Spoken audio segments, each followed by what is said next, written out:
خاتون جنت بنت رسول صلی اللہ علیہ وآلہ وسلم جناب فاطمہ زہرا سلام اللہ علیہا کے دنیا سے پردہ کر جانے کے بعد امیر المومنین حضرت علی علیہ السلام نے ایک شادی ام البنین سلام اللہ علیہا سے کی تھی۔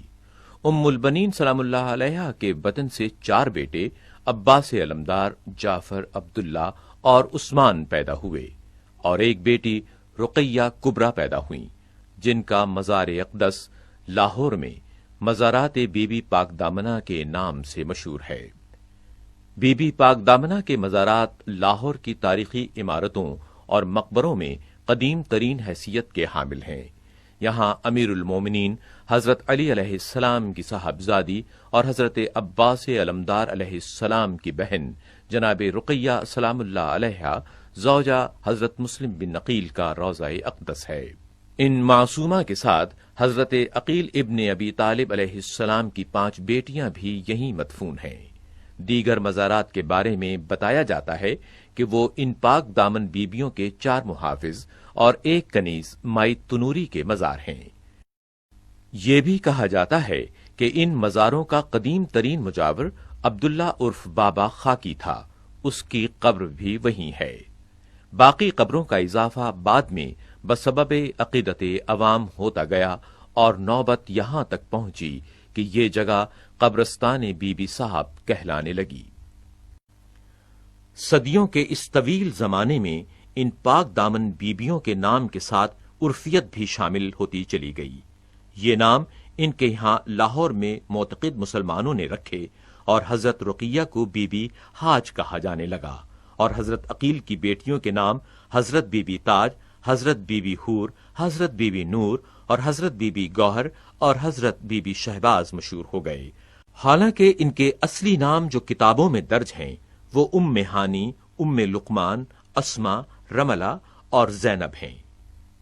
یہ واقعہ برصغیر پاک و ہند میں مسلمانوں کی آمد سے 32 سال پہلے کا ہے، جو تاریخی اعتبار سے سن 681 عیسوی کے زمانے سے تعلق رکھتا ہے، جبکہ ہندوستان کے طول و عرض میں بت پرست ہندو راجاؤں کی حکومت تھی۔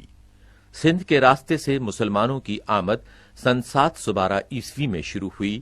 یہ وہ زمانہ تھا جب محمد بن قاسم نے سندھ کو فتح کیا اور اس مفتوحہ علاقے کو عرب سلطنت میں شامل کیا تھا۔ لاہور میں جہاں آج بی بی پاک دامنہ کا روضہ ہے، وہاں سن 680 عیسوی میں ایک ٹیلہ تھا جس کے گرد و نواح میں جنگل تھا، اور یہ جنگل دریائے راوی کے کناروں تک پھیلا ہوا تھا۔ اسی جنگل کے قریب لاہور کی قدیم ترین آبادی تھی، جو اس وقت ایک چھوٹی سی بستی کی صورت میں تھی، اور اسی بستی پر ایک ہندو راجا حکومت کرتا تھا جس کا نام برمانتری یا مہابرن تھا۔ اس کے بیٹے راج کمار کا نام کنور بکرما ساہے تھا۔ یہ راجا اور اس کی تمام رعایا بت پرست تھی۔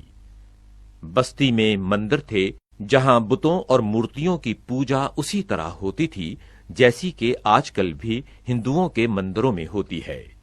پوجا کرانے والے برہمن تھے اور حکمران راجپوت کھتری تھے۔ شودر سب سے نچلی ذات تھی۔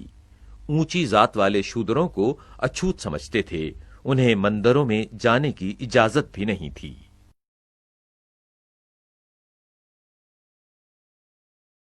ایک دن اچانک مندروں میں رکھی ہوئی تمام مورتیاں اور بت اپنی جگہ سے گر پڑے۔ حالانکہ یہ بت پتھر کے بنے ہوئے چبوتروں پر مدتوں سے نصب چلے آ رہے تھے، اور ان کو ہلانے یا خود ان میں متحرک ہو جانے کا کوئی امکان نہیں تھا۔ اسی کے ساتھ بعض مندروں میں جلائی جانے والی آگ جو ہمیشہ روشن رکھی جاتی تھی، وہ آگ بھی خود بخود بجھ گئی۔ شہر میں داخل ہوتے ہی آپ کی روحانیت سے بتوں میں فتور پیدا ہو گیا اور آتش کدے سرد ہو گئے اور کفر میں لرزہ پیدا ہو گیا۔ ہندو قوم ہمیشہ سے تہمات پرست چلی آئی ہے۔ جب انہوں نے اپنی بستی کے مندروں میں یہ علامتیں دیکھیں تو ایک کوہرام سا مچ گیا۔ راجا مہابرن نے اپنے تمام منتریوں کو بلا کر انہیں اس واقعے کی تحقیقات کا حکم دیا۔ اس تحقیقات کے نتیجے میں یہ معلوم ہوا کہ کچھ پردیسی لوگ کہیں سے آئے ہیں اور ان کا قیام جنگل کے درمیان ایک ٹیلے پر ہے۔ ان کی موجودگی سے یہ سب کچھ ہوا ہے۔ راجا نے اپنے بیٹے راجکمار کنور وکرماساہے کو بھیجا اور حکم دیا کہ پردیسیوں کو گرفتار کر کے دربار میں پیش کرے۔ راجا کے سپاہی انہیں پکڑنے گئے تو انہوں نے دیکھا کہ چند عورتیں ہیں جو چادروں سے منہ چھپائے ہیں۔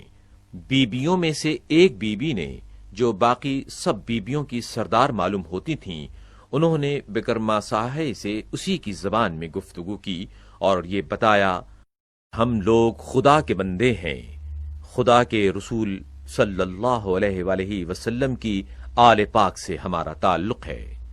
کربلا میں رسول برحق کا نواسا شہید کیا گیا اور رسول برحق کی آل پاک کو قید کیا گیا۔ ہم لوگ اپنے وطن مدینے میں بھی نہیں رہ سکے اور بے وطن ہو کر ہجرت کر کے یہاں پہنچے ہیں۔